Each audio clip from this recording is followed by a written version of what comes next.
ก็ว่านำยำสังขารเจ้าปีเจ้านอนกูโดนกูปลาตู้ตั้งไม่สูงมังกรผู้ใหญ่ก้นหลงกาอีกป้าลูกเฮียนเขาเสือ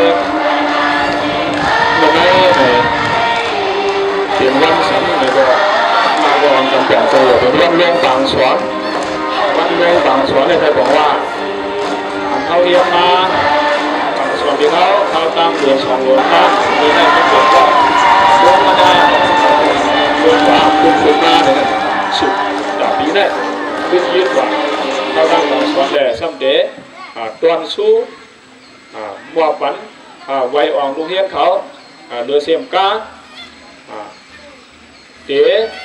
มัวปันปลาสู้น้ำใจกันดีผู้สอนโมสอนแหล่ไวห่มซ้อมเช่นเหมือนได้เข้ามาปีได้เปลี่ยนปีอันหลังไล่ทุกชาติในก็เขาเดียวกันทันอยู่ลูกเฮียนเขาเดียวกันทันอยู่เนี่ยมันกดก้อนมากูปีเนี่ยลองห่างคืนตีเข่งเข้าได้เนี่ยก็เป็นเข้มเรียบเสียมกาตีมันก็สั่งดอก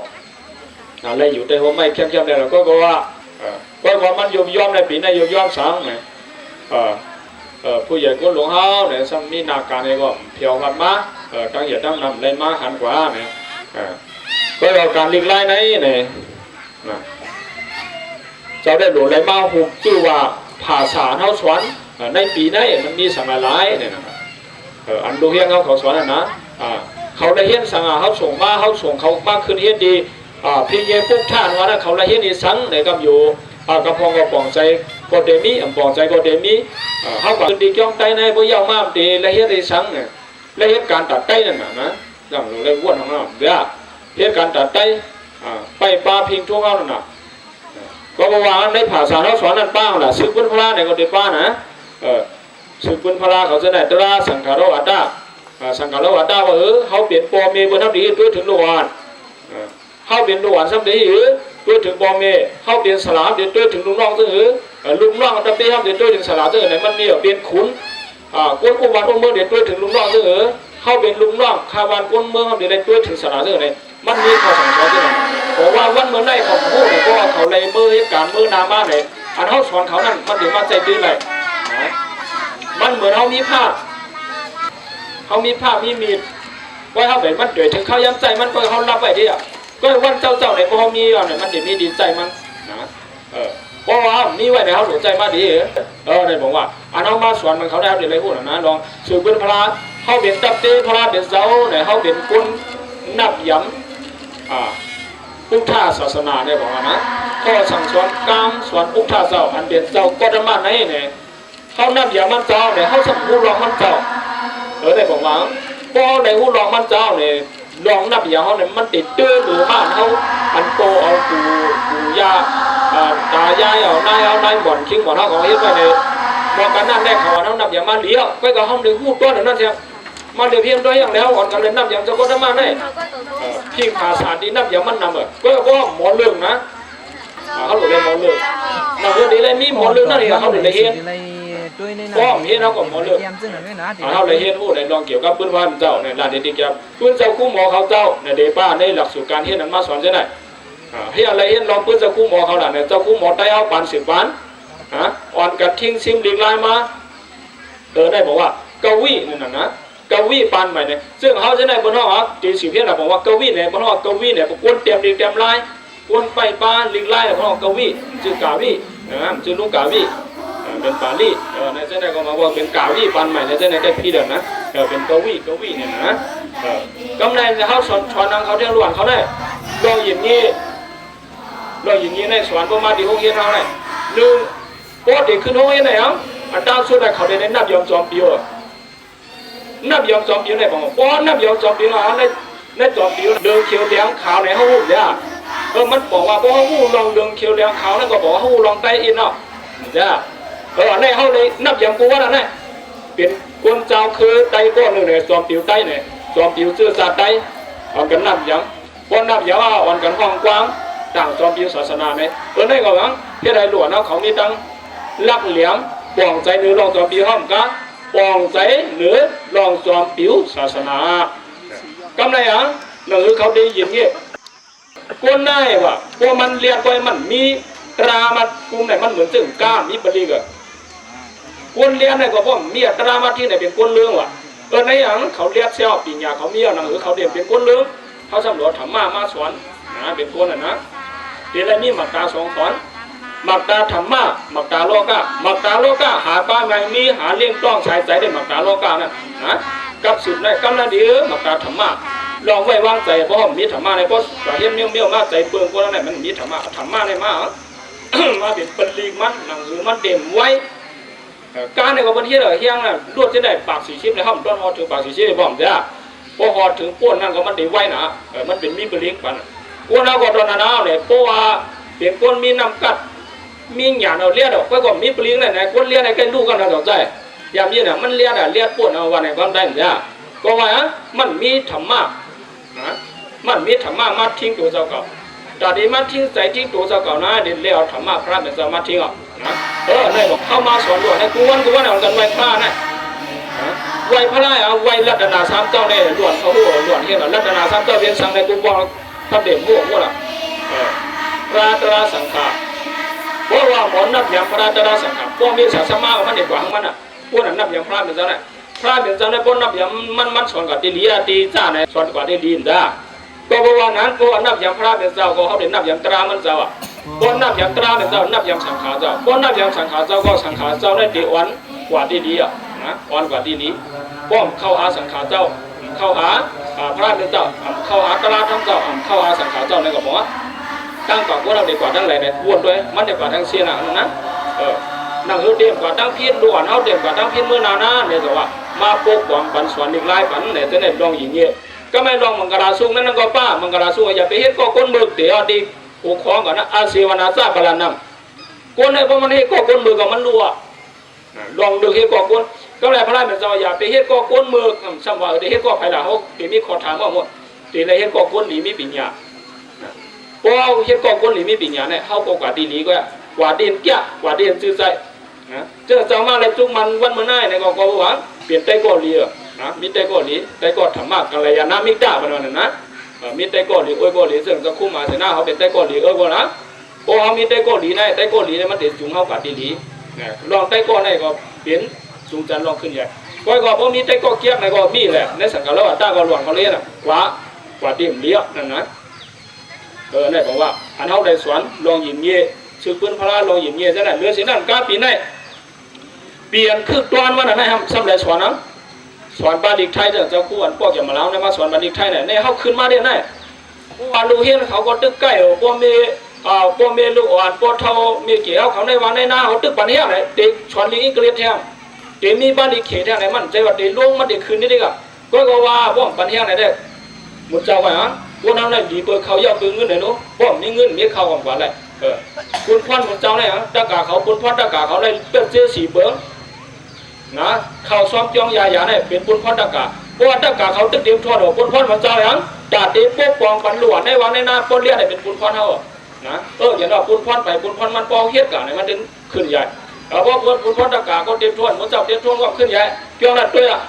มันเจ้าเดียมทอดตะกาพอเดียมทอดแล้วก็นั่นขึ้นใหญ่นะ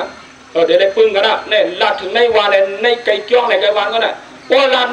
หน้าวันตามเมืองนะเจ้าอำนาจนะเจ้ามีเงินเจ้ามีปัญญาที่จะเป็นคนเขาเนี่ยคนละการมากันเมืองอ่ะเพราะอาสาเนี่ยมาของเขาเนี่ยวันเมืองก็นั่งขึ้นใหญ่นะเจ้ามีเงินก็เห็นมันก็บอกใครกว่าใครโกงเงินเชียง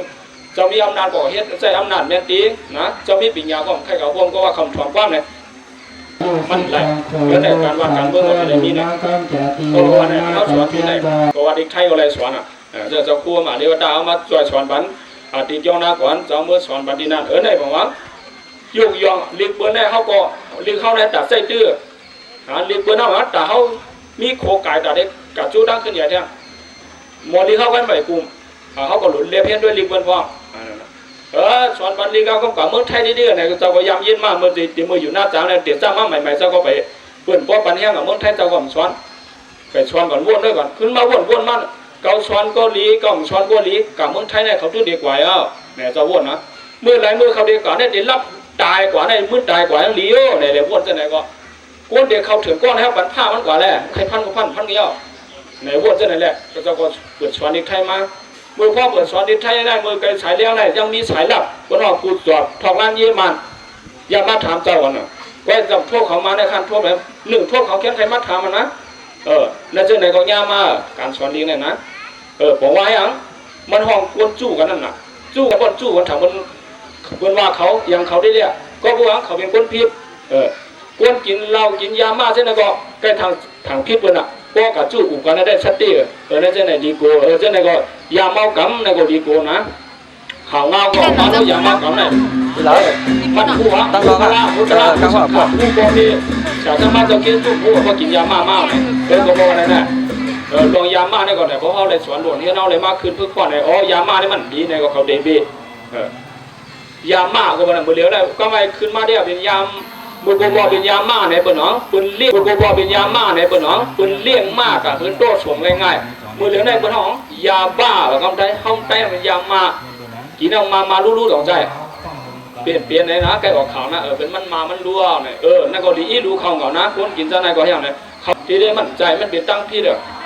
พี่อาพีเนี่ยตัวเจ้าเก่าก็พี่แล้วนะไปอยู่นี่ก็เตื้อหรือเสียงง่ายที่พ่อก็เตื้อพอเมปีนว่าใครก็คนดีก้องเลยมันอยู่สารในวันเนี่ยสองใจมีคนดีก้องแล้วหรอชวนกันไหมนะมีขี้ลากก้องนี่แหละมันกันไหมพวกป่าคัดโซ่กันในรวมในดีไม่ใจนะช่ำแต่พวกคนดีในวันมาอยู่ในวันเขาก้องก็เป็นน้องอุ่นใจอ่ะนะเนี่ยเนี่ยเขาพึ่งด่วนเขาเนี่ยเขาพึ่งโหปากโหฮาชิมันเนี่ยตีหลีมันมีก้องเรายังหลีละนะเพื่อหลีมดในกำจังว่าก็คือว่าพวกมันเลยพึ่งอยู่กับพวกเลยพึ่งเลยพวกมันมาสอนเป็นเปลืองเร็วกันเท่าไหร่เขามาสอนเขาได้คือมันเป็นเปลืองเร็วกันนะเปลืองก้นหลีนั่นน่ะเขามาสอนมันเนี่ยมายุกยองกันมาสอนแบบเนี่ยน่ะภาษาเขาสอนนั้นมีอย่างไรเนี่ยเรื่องสักครู่ว่าได้ลาดกว่านั่นน่ะสืบปืนพระลาวะสังขารวะต้ามังกรสุปืนเจ้าคู่หมอเนี่ยเช่นนั้นนะสังขารวะต้าซ้ำเทียงภาษาไทยซ้ำเทียงไล่เตรียมดิบวางในก็ปีนในก็วันการสอนเรื่องเจ้าคู่ดังเจ้าครูกวิดาก็สอนดิบวางอย่างไรมาก็เนี่ยเขาเห็นลิงมาเนี่ยจะเตรียมปืนตัวเจ้าเก่าทำไรเห็นลิงมาเนี่ยมันเที่ยมันยับเตรียมหมดแหละนะเพราะมันยามเขาก็หลุดใกล้กับทวงเบิ้ลซึ่งพอเขายามขึ้นลาดทุกข์เนี่ยขึ้นมานั่นแหละฉันนั่นแหละที่ว่าไม่ให้ฉันว่าคนใกล้บ้านเนี่ยที่ว่าก็ทำหัวเปลี่ยนที่อย่างไรก็ว่าเขาห่มยามนะเพราะยามมันเจ้าก็ตนนั้นขึ้นมาโหดลาก็นำมดสามันว่าพี่แหละเพราะนั่นผมว่ามันอยู่ที่พึ่งไอ้ขนาดนี้เพราะพึ่งที่หาเรื่องหลอนเขาเนี่ยใครพึ่งว่าใครพึ่งบอกลาโกกว้างเลยคือเขาพัดเพราะเขาพาเล่าเนี่ยก็บอกว่าพระเป็นเจ้าอยู่ศีลสมาธิปัญญานะมันกับยามลาดดมหน้ากองนั่นเอาเปียศีลตรงไล่เอาเปียสมาธิตรงไล่ปัญญาเราเอาเปียตรงนั้นไล่ปัญญานั่นเอาเปียไล่นะคือในนี้เพราะนั่นก็บอกว่าอันมาสอนปัญญานะเอามาสอนกันเนี่ยก็ไม่เอาอ่อนกันลาดว่าหักคือไงไล่หักคือเนี่ยชุบลาก็ตรงนี้ยาวอ่ะมันเลี้ยวเดี๋ยวก็ดีเลยเฮ็ดเงินก็ดีเลยคำเชี่ยงคำจุนกำลังสุนัขการเฮ็ดกันการหักชื่อคือภาษาศาสนาเนี่ยนะใช้ใจเจ้าก็ได้คำจุนเพื่อให้การชื่อคือเนี่ยนะน้ำเจ้าเขาเฮ็ดได้ก็เป็นการปุ่นด่าชื่อคือภาษาศาสนาเนี่ยเขาเฮ็ดเนี่ยก็พอเด่นปองใจก็ว่ามังเมียวก็ด้วยมันก็ได้ทางจ้าในอยู่ดีในลาได้มังปองซึ่งกับตุกสู้ก็พอก็เด่นถูกตาก็เด่นมีเขาก็ปองใจอยู่เจ้าหลุดต่างล้วนกันเนี่ยพวกมีจุ่มมันเจ้ากว่าก็ไม่ต่างเลยใจไอ้ยัยใส่กับห้องมาเลยก็ไม่พวกมีตามใจว่าสู้ตามใจว่าผมพูดจังเลยกับห้องไอ้นั่นไอ้ตัวนั้นมาต่างกว่าห้องกว่าเขาได้มือถือสู้ตามใจว่าก็ไม่เขาก่อนในมัดเพื่อเขารู้เขาก่อนในอยู่ช่องเขานั้นเขามาเหลี่ยก็ไม่เขาบินกินเราเมาเก็บที่เขาก่อนมู้รู้ก็มาต่างล้วนเท่ากว่าเนี่ยห้องตามใจนะว่าเป็นคู่สอนมาบอกกันแล้วเจ้าคู่สอนเขามุนจ้างเขาต่างกันเช่นไหนก็มีเช่นไหนก็มันก็หางจ้าได้หางจ้าบางเมี้ยวก็มันจำเป็นนะหาได้หลวนมาจ่อยคนใจผมมีติดดูมาคืนดีคนใจไม่ไหลก็นับด้วยแหละไม่ไหลก็คนใจมาคืนดี